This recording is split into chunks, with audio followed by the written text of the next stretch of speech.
नमस्कार, नियमित कार्यक्रम 6 प्रश्नमा यहाँलाई स्वागत छ। म राजीव खत्री। अनुदान दिन्छौं भन्दै सम्झौता समेत गरिसकेको सरकारले किसानलाई ठगेको छ। अनुदान दिन्छु भन्दै सरकारले नै झुक्याउँदा 308 किसान मारमा परेका हुन्। सरकारले अनुदान दिने भनेर पशुपालक किसानसँग खेलबाड गरेको भन्ने बुझिएको छ। दुग्ध तथा मासुजन्य वस्तु उत्पादनका लागि सरकारले अनुदान दिने भने पनि किसानले राहत पाएनन्। अनुदानको ललिपप देखाएर खान नदिने सरकारको यस प्रवृत्तिले समग्र कृषि क्षेत्रमाथिको गैर जिम्मेवारीपनालाई छर्लङ्गै पारेको छ। यति बेला नेपाल लाइभ स्टक इनोभेसन आयोजनाका विरुद्ध किसान आन्दोलित छन्। आज हामी यसै सन्दर्भसहित किसानका विविध समस्यामाथि केन्द्रित रहेर कुराकानी गर्दैछौँ। हामीसँग हुनुहुन्छ किसान सङ्घर्ष समितिका संयोजक योगेन्द्र खनाल। योगेन्द्रजी, यहाँलाई कार्यक्रममा स्वागत छ। हस्, धन्यवाद। आराम हुनुहुन्छ? हामी ठिक छौँ। किसानका यावत समस्याहरू छन्। हजुर। समयमा बिउ नपाउने, मल नपाउने, त्यो सँगसँगै बजारीकरणका समस्या त्यति नै छन्, बिचौलियाका समस्या त्यति नै छन्।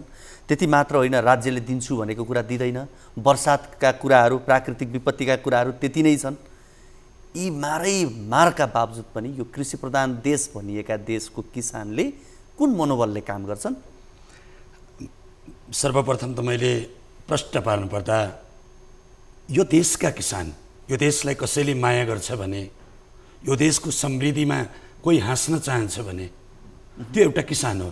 तर यो राज्यले त्यो किसान के हो, कृषि के हो भन्ने जुन बुझ्नुपर्ने थियो त्यो बुझ्न सकेन। जति पनि कृषिमा लगानी भए, जति पनि कृषिमा समस्या छन्, यो पनि बुझ्न सकेन। साथसाथै कृषि पेसालाई देशको 85% एउटा सम्पूर्णले प्रतिनिधित्व गरेको पेसा, यो पेसालाई कसरी अगाडि लग्न सकिन्छ, कसरी यो पेसाद्वारा मुलुकलाई समृद्धिको बाटोमा लग्न सकिन्छ, यो पेसालाई स्थापित गरेर कसरी लाखौँ युवालाई विदेश पलायन हुनबाट जोगाउन सकिन्छ। तर राज्य सत्तामा बसेकाले कृषिलाई पनि कमाइ खाने एउटा भाँडाको रूपमा रूपान्तरण गरेको अवस्था छ। तपाईले बिउ बिजनको कुरा गर्नुभयो। आज भदौ अन्तिम हुने बेलामा मल आउँदैछ भनेर पत्र पत्रिकामा आएका छन्। जबकि धान खेती गरेको साउनको हप्तामा मल चाहिँ थियो। यहाँ सर, मैले आज राष्ट्रिय टेलिभिजन मार्फत सबै किसानलाई आह्वान गर्छु, अब बोल्नुहोस्, किनकि यो पनि एउटा माफिया हो। तपाईँ वर्षको 50 अर्बको चामल किन्छ यो देशले, होइन? 50 अर्ब रुपियाँ चाहिँ अर्को मुलुकमा पठाउँछ। कुनै बेला यहाँबाट निर्यात हुन्थ्यो, अनुदान दिन्थ्यो, सहयोग गर्थ्यो अन्य मुलुकलाई। तर आज यो अवस्था छ। फलफुल अन्तैबाट आउँछन्, हरिया सागसब्जी नाकामा हेर्नुपर्छ, अन्तैबाट आउँछन्। र यो किसानले जब हरियो सागसब्जी उत्पादन गर्छ, तपाईँको 12-15 रुपियाँ मुठा या टमाटर 5-7 रुपियाँ केजी, त त्यही टमाटर बजारमा आउँदा तपाईँको आज 100 रुपियाँ छ भनेपछि त्यो किसान विस्थापित हुँदैछ। जुन उत्पादन लागत थियो त्यसको केही प्रतिशत पनि जुन बिचौलियाले लिएका छन्, त्यो एउटा किसानले तपाईँको केही पाएकै छैन। एउटा युवा विदेशबाट यो देशमा केही गरौँ भनेर फर्किन्छ, त्यो युवालाई पनि तपाईँको निर्ममतापूर्वक आर्थिक अपराधीहरूले घेराबन्दीमा हालेर समाप्त पारेको अवस्था छ हालको अवस्थामा चाहिँ। ठिक छ, हामी किसानका यी यावत समस्या, बिउ बिजनका कुराहरूमा केही समयपछि प्रवेश गर्छौँ। अहिले विशेष गरी यो कृषि मन्त्रालय अन्तर्गत लाइभ स्टक सेक्टर इनोभेसन आयोजना विरुद्ध चाहिँ यहाँहरू यति बेला आन्दोलित हुनुहुन्छ। यसको चुरो कुरो के हो?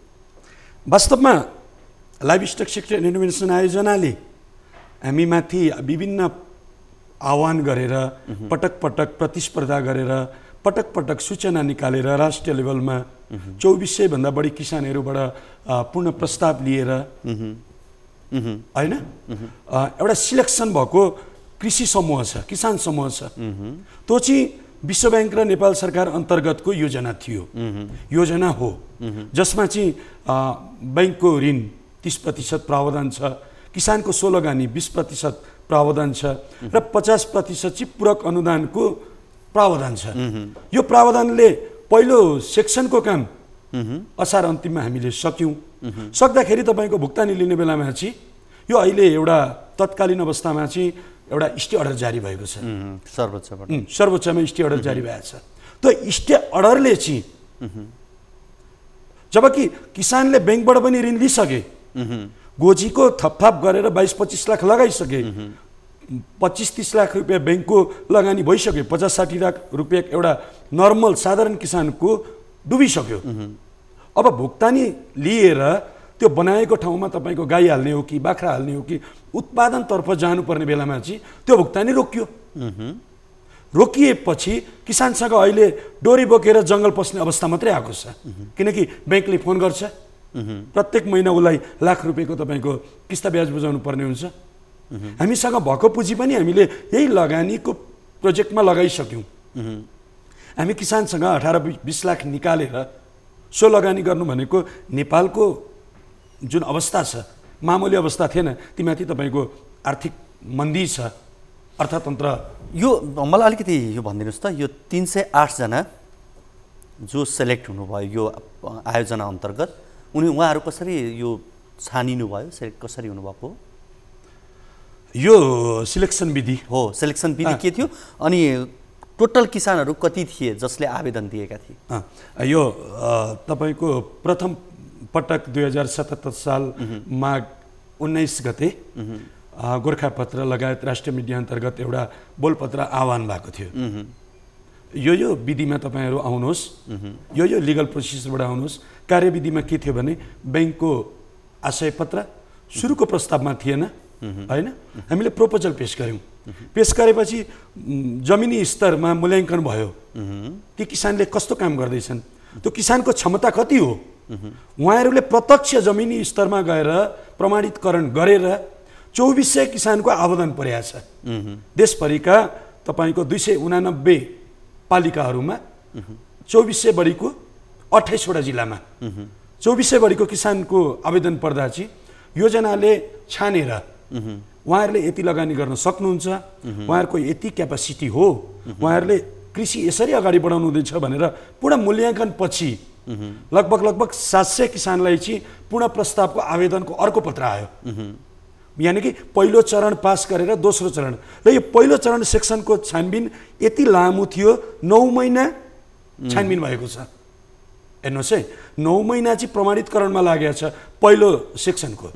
जब दोस्रो सेक्सनको आयो, दोस्रो सेक्सनको पनि तपाईँको 5 महिना बढी लागेको छ। हामीले पूर्ण प्रस्ताव पेश गऱ्यौँ, हामीले खाका प्रस्तुत गऱ्यौँ।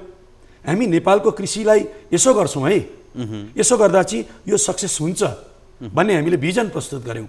त्यो भिजन प्रस्तुत गर्ने मध्ये त्यो लगभग 750बाट 381 28 जिल्लाबाट छानिनु भएको छ।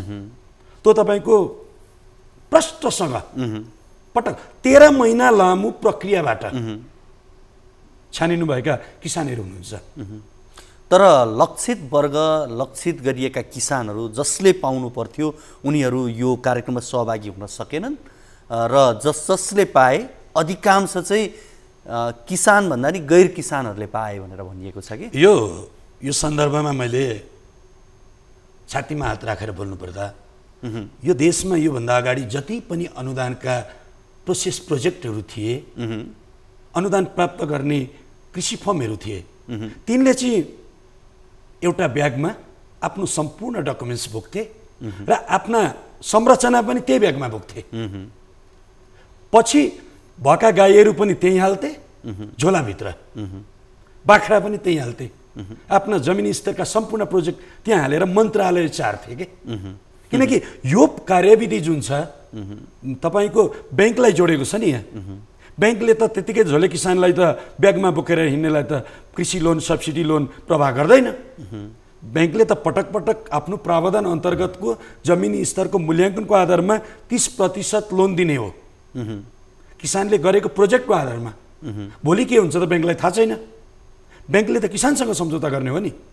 जबकि जसले यो आशय पत्र, ब्याङ्कको ऋण स्वीकृति पत्रहरू लग्न सक्नु भएन, किन सक्नु भएन भन्दा उहाँको जमिनी स्तरमा काम कमजोर थियो, ब्याङ्कले पत्याएन, उहाँले त्यो पत्याउने लेभलको ग्रास लेभलमा काम गर्नुभएको थिएन।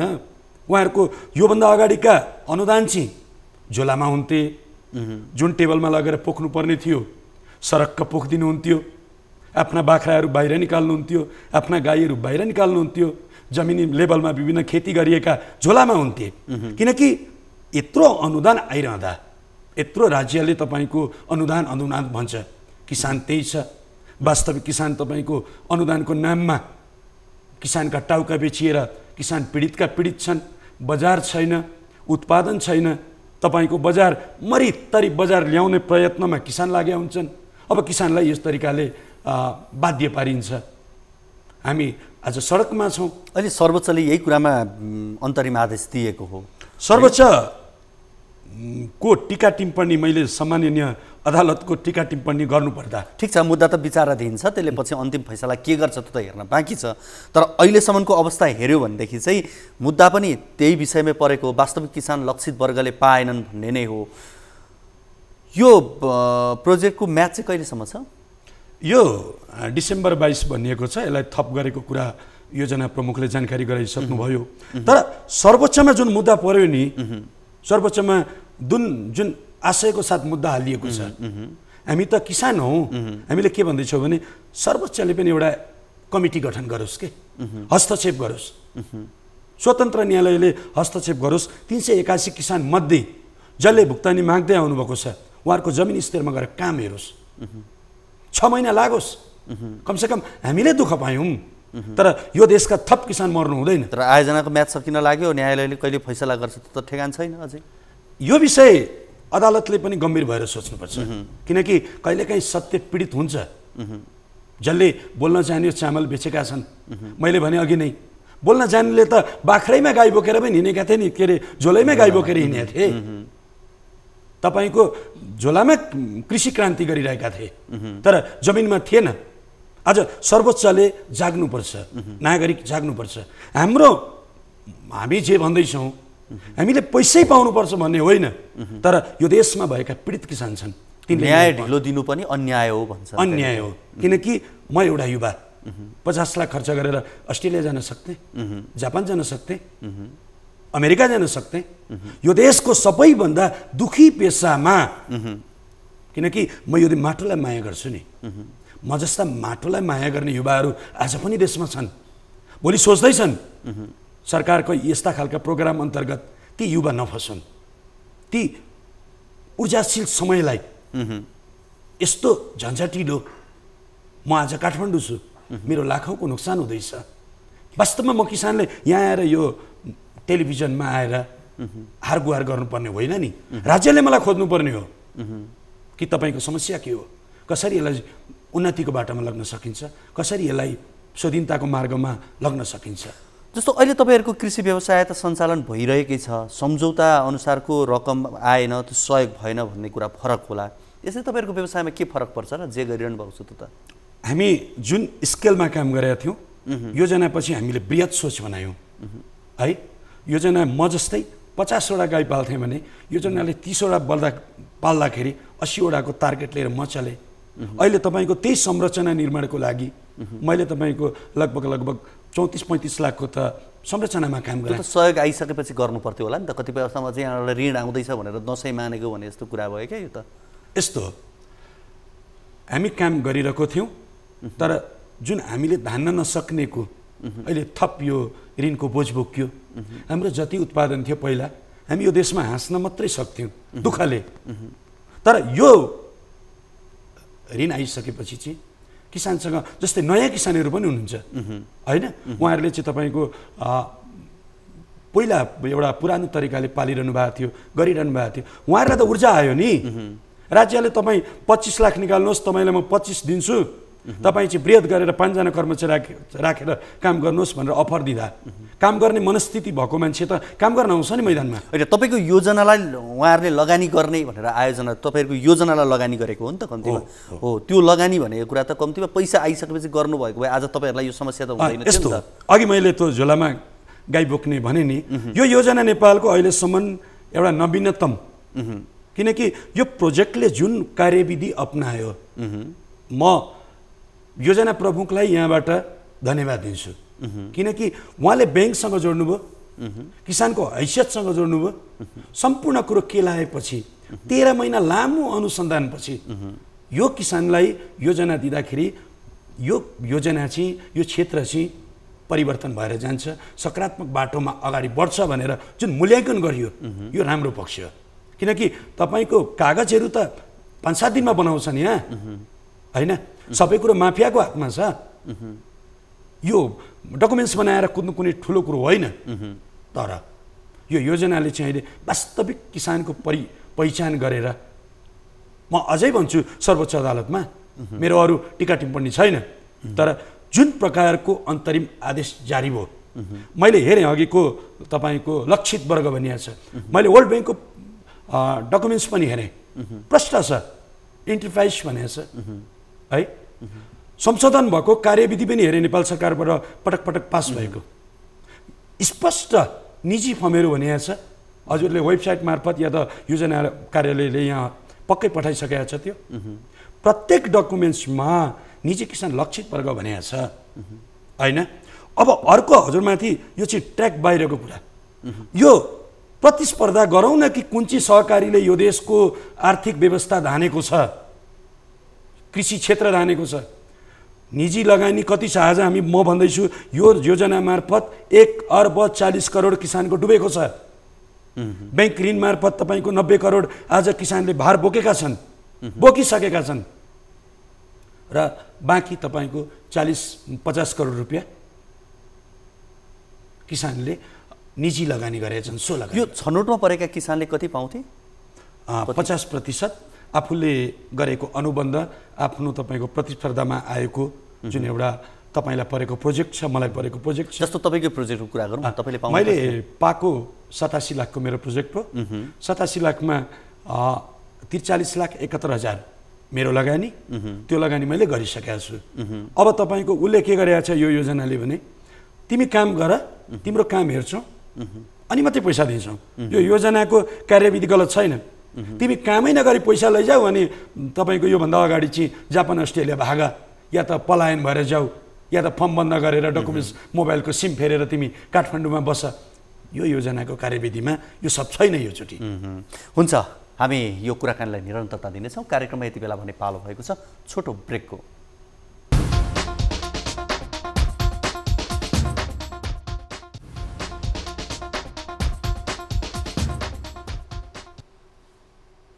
कार्यक्रम 6 प्रश्नमा यहाँहरूलाई फेरि पनि स्वागत छ। आज हामी कुराकानी गरिरहेका छौँ किसान सङ्घर्ष समितिका संयोजक योगेन्द्र खनाल, जो अहिले कृषि मन्त्रालय अन्तर्गतको नेपाल लाइभ स्टक इनोभेसन आयोजना अन्तर्गत एउटा कार्यक्रम थियो, जुन कार्यक्रम अहिले अगाडि नबढिसकेपछि धेरैभन्दा धेरै किसानहरू यसको मारमा परेको भनेर आन्दोलित हुनुहुन्छ। यसै सन्दर्भमा रहेर हामी कुराकानी गर्दैछौँ। योगेन्द्रजी, यहाँलाई फेरि पनि कार्यक्रममा स्वागत छ। धन्यवाद। विशेष गरी अब यो जुन रिट दायर भयो, यो रिट दायर हुनुको पछाडिको कारण के थियो त? त्यसो भए तपाईँले भने जस्तै वास्तविक किसानै थिए, किसानले नै यो कार्यक्रम पाएका थिए भनेदेखि यो रिट दायर किन भयो? त्यसो भए गैर किसानले चाहिँ रिट दायर गरे, त्यसो भए मैले गङ्गाबहादुर थापाले योजनामा राख्नुभएको प्रस्ताव पनि हेरेँ। उहाँलाई ब्याङ्कले ऋण दिएको छैन, होइन? उहाँले बकाइदा कागज गर्नुभएको छ मन्त्रालयमा। मैले ब्याङ्कबाट ऋण स्वीकृति पत्र लिन सकिनँ। जब म घमण्ड होइन, मैले 14 वर्ष भयो किसान गोबर छोडेको, यो पेसामा रमाएको। जब एउटा व्यक्तिलाई प्राइभेट ब्याङ्कले 22-25 लाख पत्याउँदैन भने, पत्याएन भने यत्रो ठुलो योजनामा त्यत्रो धेरै अपेक्षा गरेर रिलाइज गर्नु पर्यो कि म यहाँ चुकेछु। सामाजिक रूपमा होस्, आर्थिक रूपमा होस्, मेरो पृष्ठभूमि या गलत थियो। मलाई हेरेर ब्याङ्कले दिने हो नि, योजना हेरेर ब्याङ्कले दिने होइन नि त। उसले तपाईँको योजनाको नाममा चाहिँ ब्याङ्कबाट ऋण ल्याऊ भनेको छैन। किसानले ब्याङ्कबाट ऋण लिएको चाहिँ डकुमेन्ट्स देखाउने हो, स्टेटमेन्ट देखाउने हो, पैसा निक्लिएको, भुक्तानी भएको, होइन? उहाँले तपाईँको ऋण स्वीकृति पत्र पेस गर्न सक्नु भएको छैन। पहिलो योजनाले जब कार्यविधि बनायो, पटक पटक नेपाल सरकारले यही कार्यविधि यति धेरै किसानले ल्याए, होइन? उहाँ एउटाले ल्याउन सक्नु भएन। हामीले महसुस गर्नु पर्यो नि। म कोही किसान विरुद्ध होइन, कोही विरुद्ध पनि होइन, तर तपाईँको जमिनी स्तरमा तपाईँले माग गरेको ऋण स्वीकृति पत्र र ऋण जतिको संरचना छैन भने यो योजनामा त ब्याङ्कले दिँदैन। प्रश्न छ, ब्याङ्कलाई त आफ्नो लगानीको माया छ नि, प्राइभेट सेक्टरका ब्याङ्क हुन्, डुब्दा योजनाले दिने होइन ब्याङ्कलाई। जमिनी स्तरको जुन अनुगमन हुन्छ त्यो अनुगमनमा तपाईँ चाहिँ हाम्रोबाट ऋण लिन लायक हुनु है भनेर ब्याङ्कले भनिसकेपछि उहाँले जुन प्रकारको प्रतिशोध राख्नुभयो, मैले त खाइनँ, मैले त गर्न सकिनँ, म दुनियाँलाई गर्न दिन्न भन्ने मानसिकताको साथ अगाडि बढ्नुभयो। यो पैसा त विश्व ब्याङ्क हो नि, सरकारले सोच्दैन, न्यायालयले सोच्दैन। भोलि गएर विश्व ब्याङ्कसँग बिग्रिने सम्बन्धका कुराहरू छन्, कृषि क्रान्तिका कुरा गरेका छन्। अर्थमन्त्रीज्यूले भन्नुहुँदै थियो 30% आयातलाई हामी घटाउँछौँ। के गरी घटाउँछौँ त? खाँका चाहियो नि।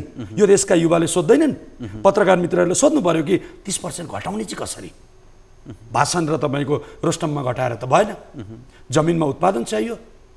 जबकि टप लेभलका किसान काठमाडौँमा मौतारिएका छन्, कुन खालको उत्पादनको अपेक्षा गर्ने? अब मुद्दा विचाराधीन छ भनेदेखि तपाईँहरूको आन्दोलन त सर्वोच्चमा यो अन्तिम फैसला नआएसम्म त के अर्थ रह्यो र फेरि तपाईँहरू आन्दोलन जसरी गरिरहनु भएको छ यसको दबाबको अर्थ के रहन्छ? हामीले सम्पूर्ण निकायमा हाम्रा कुराहरू पुर्याइसकेका छौँ। राष्ट्रिय मिडियामा र किसान, देशभरिका किसानलाई पनि सजग जागृत गर्ने काम गरिरहेका छौँ।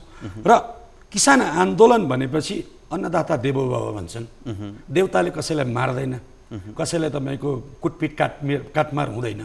तर हाम्रो आन्दोलनमा जुन रूप लिएको छ, हामी जुन प्रष्ट भएका छौँ, योजना हाम्रो साथ छ। अर्थ मन्त्रालय, कृषि मन्त्रालय, सख्य सचिव, के अरे कृषि सचिव, कृषि सभापति सबै सकारात्मक हुनुहुन्छ। उहाँहरू सबै भन्नुहुन्छ तपाईँहरूको सम्पूर्ण विवरण हामीसँग छ, जुन मार्का खेप्नु हुँदैछ। उहाँहरूले हात जोड्नु भएको छ अहिले हामीमाथि कि केही पल रोकौँ। तपाईँहरूको आन्दोलनले अन्तर्राष्ट्रिय सम्बन्ध पनि होइन, राम्रो काम गरिरहेका मान्छेहरूलाई पनि तपाईँको भोलि गएर यातना, मानसिक तनाव, किसान त तनाव पाइरहेका छन्, पागल हुने अवस्थामा छन्। कति किसान त साँच्चै भने जडिया पनि भने होलान्। सत्य बोल्नुपर्छ नि। र म सबै नागरिकलाई अपिल गर्छु कि यो विषयमा दिनको 5 मिनट सत्य बोलौँ। एक अलिकति माटो बोकेर मध्यरातमा सोचौँ कि यो देश कहाँ छ, यो किसान कहाँ छ, यो किसान के हो? 50 लाख युवा समायोजन देशमा हुन सक्थ्यो। विश्वको तपाईँको सम्पदाको खानी देश, वातावरणले राम्रो देश, कृषिको योग्य देश, हामी हिजो अरूलाई बाँडेको देश। आज यो देश हेर्नुहोस् त। युगेन्द्रजी, अब जस्तो 308 जना किसानहरूको यो कुरा छँदैछ। 381 हो, हजुर 300 माफ गर्नु होला, 381। यति किसानहरूको यो समस्या हुँदै गर्दा विगतमा अघि तपाईँले पनि भनिसक्नुभयो, जसरी यो हाइड्रोमा एउटा भनाइ छ, झोलामा खोला भने जस्तै, त्यस्तै कृषि पनि यो झोलामा लिएर हिँड्नेहरूको सङ्ख्या पनि ठुलो छ। कृषि गर्ने भन्ने, गरे जस्तो गर्ने, विभिन्न उद्यमी, विभिन्न आयोजनाका नाममा राज्यबाटै पनि पैसा धुत्ने, त्यो गाई बाख्रा हुन्छन् हुँदैनन्, कहाँ के हुन्छ थाहा हुँदैन। त्यो अवस्था एकदमै धेरै देखिएको छ र रियल किसानले अहिलेसम्म अनुदान पाउन नसकेका उदाहरणहरू धेरै छन्।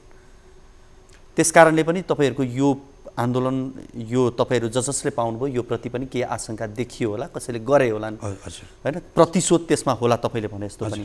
तर अघि तपाईँले भने जस्तै यी अनुदानहरू कसरी कसरी लिँदा रहेछन् यो बिचौलियाहरूले, अलिकति यसको बारेमा क्लियर गरिदिनुहोस् न तपाईँले। मैले छिट्टो भने, छोटो रूपमा भने, अघि नै भने नि, डकुमेन्ट्स बनाउँछन्, जग्गा भाडामा कतै लिन्छन्, 5-7 लाखको यसो टराटुरी बनाउँछन्, आफू काठमाडौँतिर घुमे हुन्छन्, कुन पार्टीको मान्छे हो, त्यसको नेताको खुट्टा कहिले मेरो चाहिँ कृषि मन्त्री बन्ला, या त कहिले मेरो बोली बिक्ने नेता ठाउँमा पुग्ला, त्यो दाउ हेरिरहेको हुन्छन् र यी चाहिँ चक्कर काटिरहेको हुन्छन्। अब प्रदेश एकमा खोल्दैछ है भनेपछि तिनले 1-1.5 बिघा 2 बिघा जग्गा प्रदेश एकमै लिजमा लिन्छन् है। 10-12 लाख 15 लाखका तपाईँका यस्ता योजनाहरू तपाईँको थोरै काम गर्दै गरेको यसो नाटक मञ्चन पनि गरेका छन्। जब कागजी रूपमा चाहिँ व्यापक यसले चाहिँ साँच्चै नि देशमा अमूल परिवर्तन गर्नै पो रहेछ भन्ने खालको मानसिकता क्रिएट गराउँछन्। डकुमेन्ट्स छ होइन, अब अहिलेसम्मका अनुदानहरू पनि त्यस्तै थिए, जो बोल्न सक्छ, जो ठाउँमा पुग्न सक्छ। किसान बिचरा त निक्लिनै पाएको छैन। अहिले जति म यहाँ बसिएको छु, मेरा लागि दिनको 4-5 हजार रुपियाँ ठुलो कुरो हो। मैले कमाउने भनेकै त्यही ब्याङ्कको किस्ता तिर्नको लागि महिनाको 1-1.5 लाख रुपियाँ कमाउने हो। त्यो पनि 5-7 वर्षपछि अलिकति उन्नतिको प्रगतिमा म जाने हो, होइन? यही तरिकाको बिचौलिया चाहिँ किसान भएको ठाउँमा योजनै नपुग्ने है। किसानले काम त गर्दैछ, यही त्यो झोलामा हजुरले खोला बोकेर हिँड्ने भने जस्तै झोलैमा तपाईँको डकुमेन्ट्स छन्, फर्महरू सबै छन्, रबर स्टम्प ती छ, अध्यक्ष ती छन्, लेबर ती छन्, सञ्चालनकर्ता ती छन्, र राज्य पनि यसमा चाहिँ त्यत्रो समय। तपाईँ आफू चाहिँ कुनै दलसँग आबद्ध भएर यो पाउनु भएको होइन, यो प्रोजेक्ट तपाईँले पाउनु भएको होइन? अब यो योजनाको बारेमा मैले त्यत्रो धेरै अपेक्षा गरेर अगाडि बढेको थिइनँ। तर मेरो धारणा के हो, म एउटा युवा हुँ, यो देशमा बस्नुपर्छ। म मेरो गाउँमा बस्दा पनि मलाई धेरैले भन्नुहुन्थ्यो, अझै पनि भन्नुहुन्छ, यार तिमी रक्सी बिक्ने देशमा तिमी दुध उत्पादन गर्छौ, अनौठो कुरो। जबकि तिमी अस्ट्रेलिया जान सक्ने मान्छे, अमेरिका जान सक्ने मान्छे गोबरमा 50 लाख डुबाउँछौ। योगेन्द्र तिमी डुब्दैछौ, किनकि तिमीले गर्ने ठाउँ, तिम्रो सोच यो देशको राजनीतिकर्मीले सोचेका छैनन्। यो देशको जुन नीति निर्माता भन्छन्, नीति निर्माण गर्ने जुन बसेका व्यक्ति छन्, यिनले सोचेका छैनन्। यिनले के सोचेका छन्? प्रष्ट राजनीति बिना लगानीको पेसा, कसरी मौका मिल्छ यो पेसाबाट। उसलाई किसानसँग के मतलब सर? 50 अर्ब तपाईँको चामल किनिन्छ, 50 अर्बमा 8-10 अर्ब बिचौलियाको हुन्छ। बेलामा युरिया दिँदा, बेलामा डिएपी दिँदा त्यो 50 अर्बको लगभग त्यो धान नेपालमा उत्पादन हुन्छ। 1 बिघामा बेलामा मल पाउँदा 30 मन धानको फरक पर्छ। टोटल नेपालमा कति खेती हुन्छ? त्यो जसले राज्य सत्ता सञ्चालनमा यी कृषि मन्त्रालयहरू छन्, यता ध्यान नगएको। तपाईँ आफू चाहिँ, मैले तपाईँको व्यक्तिगत कुरा पनि सुनेँ, हजुर काठमाडौँ यही आसपासमा काम गरिरहनु भएको छ कि? मेरो बिर्ता मोड 10 साबिक गरामुनि 9 हल्दीबारी 1 को बोर्डरमा मेरो फर्म छ। म कर्मचारी नहुँदा 20-22-25 वटा गाई एक्लै दोहेर माछा पालेको छु। यी तपाईँको बाख्राहरू छन्। म एक्लै धान्ने युवा हुँ। काठमाडौँ म बिराम परेँ, मेरो घाँटी पक्रियो, होइन? मलाई यो काठमाडौँले पनि भन्दैछ त यहाँ नबस, यो मौसमले पनि भन्दैछ कि तेरो लायक यो काठमाडौँ होइन, त चाहिँ जा, कमसेकम अरू बिग्रिन आँटेकोलाई जोगा, तेरो अवस्था जे होला, तर थप युवालाई बिग्रिनबाट जोगा भनेर चाहिँ मलाई यो काठमाडौँको वातावरण छ नि, पर्यावरण, धुवा धुलो प्रदूषण यो फोरेरले भनिरहेको छ मलाई। हस् योगेन्द्रजी, कुराकानी गरिदिनु भयो, यहाँलाई धेरै धेरै धन्यवाद। हस्, धन्यवाद। हामीसँग हुनुहुन्थ्यो किसान सङ्घर्ष समितिका संयोजक योगेन्द्र खनाल। आजको कार्यक्रमको निर्धारित समय सकिसकेको छ। भोलिको कार्यक्रममा हामी अन्य अतिथिसँगको कुराकानी सहित उपस्थित हुने नै छौँ। तबसम्मको लागि बिदा दिनुहोस्। हवस् त, नमस्ते।